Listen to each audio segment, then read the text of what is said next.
Chapter 4. Our topic for today is survey research and sampling.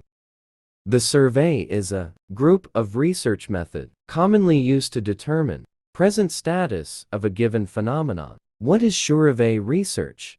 The word survey literally means to look at or to see over or beyond, or, in other words, to observe. Observations made during the course of a survey are not limited to those of the physical type, however, and techniques commonly used for collecting survey data will be considered later. Next is major differences between survey research and other methods. As has been noted, survey research has characteristics common to most other research methods, but at the same time, it exhibits certain important differences. In contrast to experimental research, survey research does not enable the researcher to manipulate the independent variable, provides less control of the research environment. There are types of survey studies. 1. Exploratory survey, often conducted as qualitative research, can increase the researcher's familiarity with the phenomenon in question. It can help to clarify concepts. Specific kinds of exploratory research surveys include 1. Literature surveys. 2. Experience surveys. 3. Analysis of insight-stimulating examples. Next is analytical and descriptive surveys.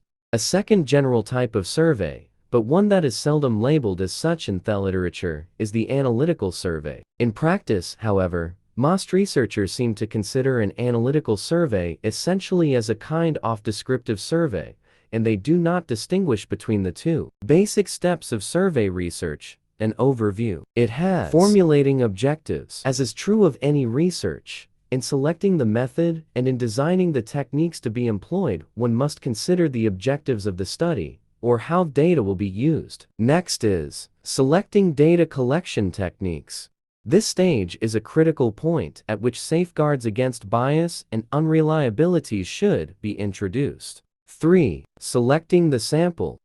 Another activity to be treated at some length later is the selection of the sample, a necessary step for all surveys based on portions of a population. 4. Collecting the data. Throughout the survey, the collectors should be supervised closely, and checks should be established to help ensure that they are accurate and that their data are unbiased. Analyzing and interpreting the results. The process of analyzing the data gathered basically involves coding their responses, or placing each item in the appropriate category. More on this later.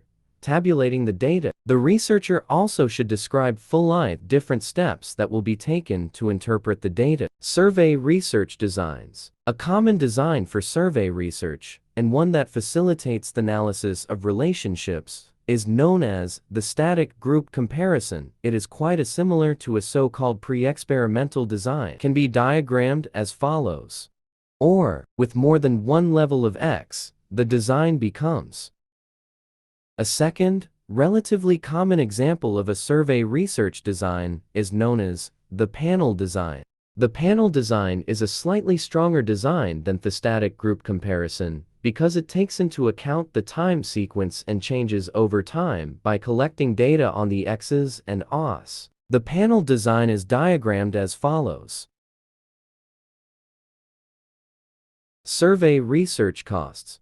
Recommended guidelines for reducing survey costs include the following. 1. Shorten the length of data collection. 2. Reduce the number of follow-ups. 3. Limit pilot or pretesting to a small number of participants. 4. Shorten time spent developing data collection instruments by adapting already existing instruments. 5. Make the instrument as short as possible. 6. Use non-monetary incentives to encourage respondents. 7. Minimize staff costs. 8. Shop around for least expensive supplies and equipment. 9. Reduce the number of survey activities. 10. Minimize the amount of time each activity takes. Those are the 10 recommended guidelines survey cost. The next topic we will discuss is all about sampling. So sampling is often one of the most crucial steps in survey research. In fact, rigorous sampling methods have been developed and used primarily within the context of survey research, Basic terms and concepts. Is important to have an understanding of the following basic terms and concepts related to sampling. This are the 8 basic terms and concept of sampling. Basic terms and concept. 1. Universe. 2. Population. 3. Population stratum. 4. Element. 5. Census. 6. Sample. 7. Case. And lastly, sampling frame. Let's move on to types of sampling methods. What do we mean by types of sampling methods? It is useful to distinguish between 2 basic types of sampling methods: probability sampling and non-probability sampling. Non-probability sampling. It is when the researcher cannot state the probability of a specific element of the population being included in the sample. Under non-probability sampling, there is accidental sample. In utilizing an accidental sampling technique, the researcher simply selects cases that are at hand until the sample reaches a desired, designated size. Survey library patrons as they entered or exited the library on a first-come, first-served basis. Next is quota sample. Quota sampling is the same as accidental sampling, except that it takes steps to ensure that the significant, diverse elements of the population are included. The quota sample method also attempts to ensure that the different elements are included in the sample in the proportions in which they occur in the population. Next is snowball sample. It is an appropriate method to use when members of the population are difficult to identify and locate, such as migrants and homeless individuals. Purpose of sample. It may seem preferable to select a sample based entirely on one's knowledge of the population and the objectives of the research. Self-selected sample, also known as a self-selection sample, is a group of cases, usually people, who have essentially selected themselves for inclusion in a study. And the last sample under non-probability is incomplete sample.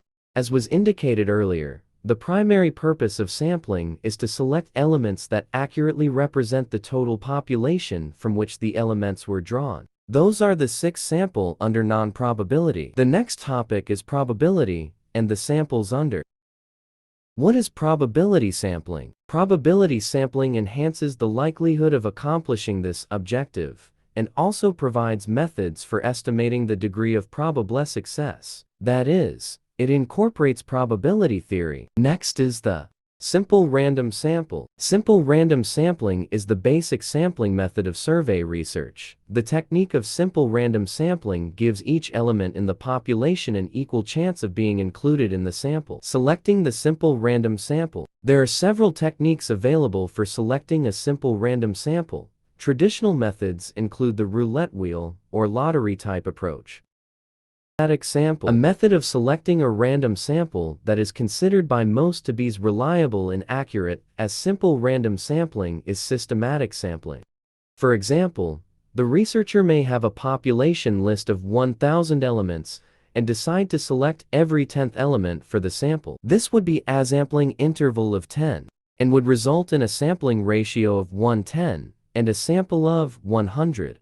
Next is stratified random sample. In selecting a stratified random sample, one must first divide all of the population elements into groups or categories. Table 4.2 presents stratification figures for a hypothetical population of 1,000 public libraries. As can be seen in the first row, 100 libraries have budgets of $100,000 or less. 300 libraries have budgets of $101,000 to $50,000, and so on. If one were to draw a proportional stratified sample using a uniform sampling ratio of 10%, then the sample would contain 10 libraries with budgets of $100,000 or less, and so on. The last sample in probability is cluster sample. Essentially, the technique of cluster sampling involves dividing a population into clusters or groups, and then drawing a sample of those clusters. Cluster sampling may be either single-stage or multi-stage sampling. Single-stage cluster sampling occurs only once. The sampling procedure illustrated in figure 4.1 is a combination of cluster, stratified, and simple random sampling that has been employed by the Institute for Social Research at the University of Michigan. Here it goes.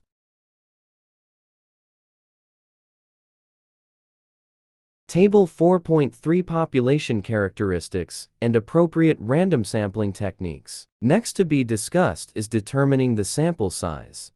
Babi states that probability samples of less than 100 are not likely to be very representative of the population. There are at least 4 general criteria that can help to determine the necessary sample size. Samples that are quite small place significant impact on the data analysis. Use of formulas. Statistical formulas have been developed for calculating appropriate sample sizes. They take into account the confidence level, which relates to the probability of the findings being due to chance rather than represent a real difference. One such formula is stated as follows. N equals sample size, S equals standard deviation of the variable or characteristic of the population estimated, and 1E1x equals standard error of the mean or sampling error. Sampling error. The standard error of the sampling distribution is the average of the means of an infinite number of samples drawn from a population. For example, if a population consisted of 50 libraries with each averaging 500,000 volumes, one should be able to draw all possible sample combinations of these libraries and average their means. S equals the standard deviation of the population equals the number of cases in the sample. If the sample represents a relatively small proportion of the population, or if population standard deviation is not known and must be estimated, as is usually the case, then modified versions of the formula must be used. The formula for the first situation is as follows. S equals the standard deviation of the population equals the number of elements in the population equals the number of cases in the sample. Other causes of sampling error. Bias is particularly a problem with non-random samples, as there is less of a safeguard against personal attitudes, preferences, and so on. Non-sampling error. Non-sampling error is difficult to estimate, but generally, as sample size goes up, so does non-sampling error. Another way of stating this relationship is that as sampling error decreases. The last topic of Chapter 4 is sampling in library Usaby, Sebastian Munt. In general, sampling has been used to reduce complexity by selecting and analyzing a subset of the population in question. It can be selective. Non-random sampling. In contrast to a random selection of the sample, the deliberate preselection of normal or typical weeks implies detailed knowledge about the variable in question. Random sampling over time. As the methods were applied to different library settings, the results and boundaries were generally not compared, except where indicated. Summary. That is the content of Chapter 4, all about survey research and sampling. At the end of the discussion, I hope you learned something, and I hope you found my video interesting to learn new ideas. Thank you for watching and listening. Prepared by